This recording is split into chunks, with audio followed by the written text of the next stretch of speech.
Hello, my name is Logan Reynolds. Welcome back to my channel on improving lighting and safety on your film sets. Today I am going to be talking about a project that it's actually like 3 or 4 years running for me now. Every year I get together with this production company and we do a series of branded content shoots for local credit union. 3 different days, 3 different locations. Day one, we're here at Bowman Farms with just a 6x6 unbleached muslin as a key. The DP is Damian Byington, photographer Zach Ansel. I'll link their social media down in the comments. As the morning went on, sun got a tiny bit higher and was a little bit harsh as a backlight. So we had to arm out this 4x4 of Hampshire Frost, and that was just to that just kind of takes the edge off the sun a little bit. Moving on to the other side of the farm, we're at location 2, and we've just got this single talent sitting at a little picnic table on the farm, and we are using the 8x8 here. I think it was half grid. I didn't want to go too heavy on the diffusion because the background was still getting direct sun, so if you add too much shadow to your foreground, it kind of starts to look unnatural. So for this setup, we just have the 8x8 half grid and a vortex working camera left that's giving like a back edge to the talent, and that was running off of a putt-putt.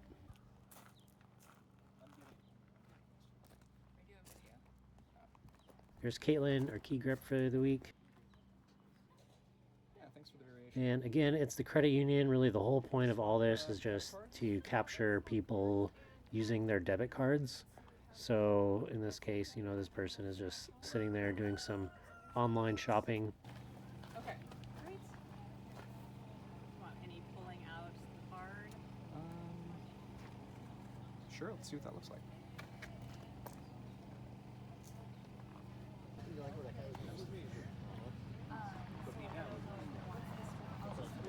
Here, location 3 of the day, we're in a greenhouse that just has frosted glass everywhere, ceilings, walls, everything. So in scenarios like these, you create a lot more shape by just taking away light, because you just have this soft shadowless light kind of going everywhere. So we had these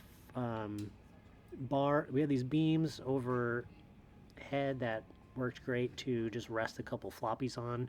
Then there's a 8x8 solid camera right, and we also had a floppy right behind camera. So just kind of all work together to create a little bit of shape. And we do have and we are using that vortex as a back edge here, and that is coming from camera left.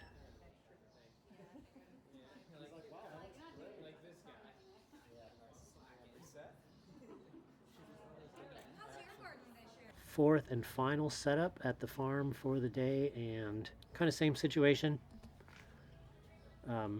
Frosted glass or plastic or whatever, frosted overhead, diffusing the sun. So it's a really nice light. It just doesn't have much shape. So I just used the existing structure and some clips and clipped up in an 8x solid. And again, this was kind of the trope of the day, but we have the vortex, and that is working as a back edge on talent, and that is coming from camera right.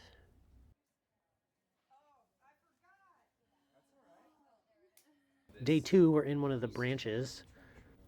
Same stuff. We've got a couple actors. They're coming in. They're just doing their quick little scenes, and where we're seeing them use their debit cards. Passenger floor of my car. Starting off at this ATM in the entryway of the branch. Inside, I have a Jolico that is bouncing into a 4x Ultra Bounce.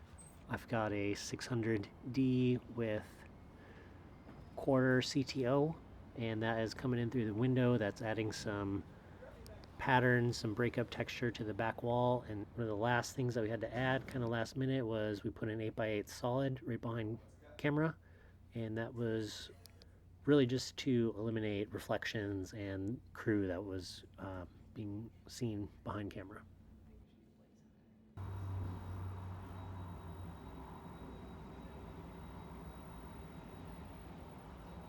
Turn your butt ever so slightly toward me.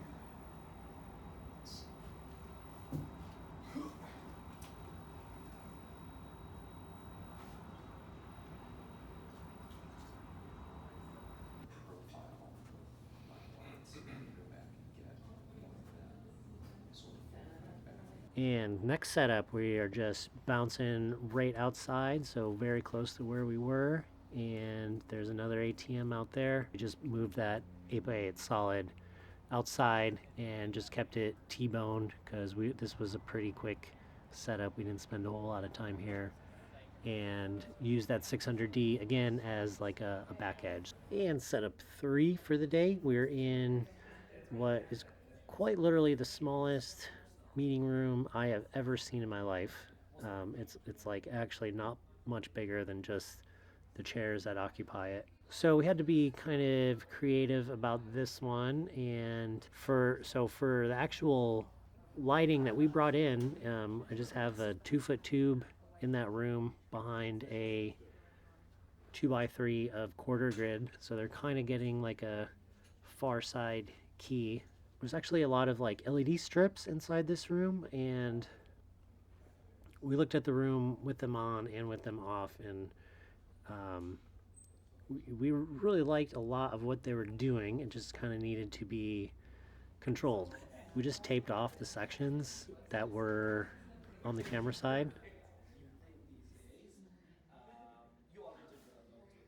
Moving on to setup 4. I don't have a whole lot to show from this one, but we've got that 8x8 on a T-bone that's been working all day. We've got that camera right, bounced the 600D into an ultra bounce as a key, and we crushed it. We moved so fast all day long that they decided to add another setup, which was no problem for us because we were still going to be making our day. We did have to, so what we started with was we added a floppy to take some of the overhead light just off of the area where we were filming.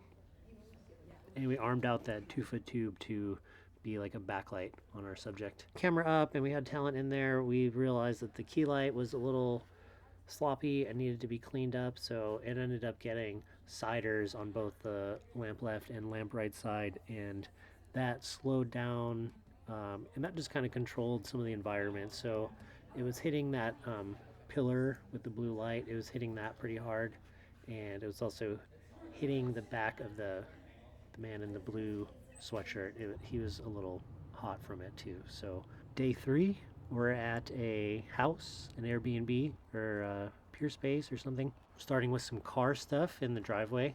So nothing where the car is moving, just people sitting in the car, or getting in the car and feeling good about their new purchase, financed by the bank. So we're keying the talent through the window with the 600D and the Fresnel, and that is going through a 4x4 of 250 diffusion. And then there's a floppy camera right near the back of the car, and that's creating a little bit of shape and also killing some reflection.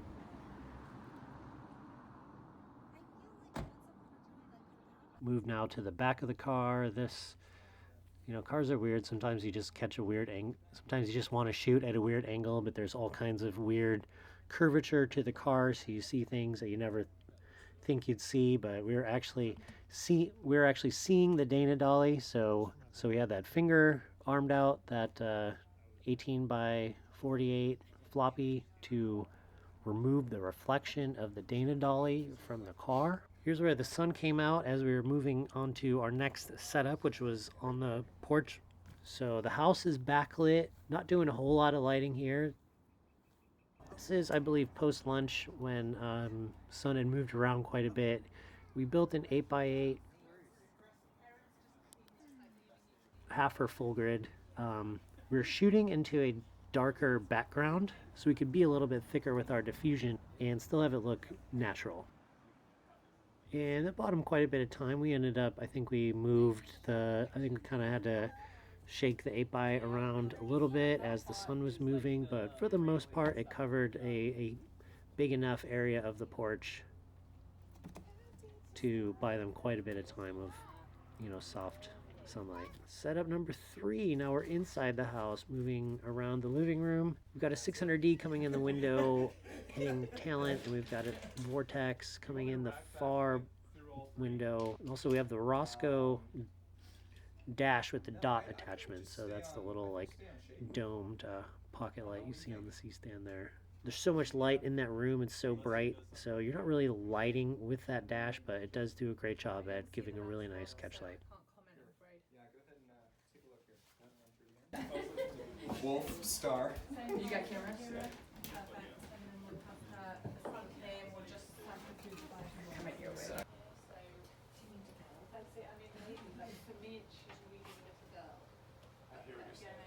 Will you let me know when you cut? It's like Okay, and final setup of the final day of this shoot. We're out in the back patio area, and kind of a similar situation to the greenhouse in day 1. We have this like corrugated plastic roof above us. I just clipped my rags up there. I think that's a 6x6 full grid that we're looking at here. Also, you can see I tied up 8x8 solid to give some negative fill to the area. And honestly, that did most of what we needed it to, but we also had the vortex out there, and that was working as into the ultra bounce just to fill things in a little bit. So that is it. This is the end of a 3-day shoot. Thank you so much for watching, and I hope you enjoyed this. I hope you learned something, and I will see you on the next one.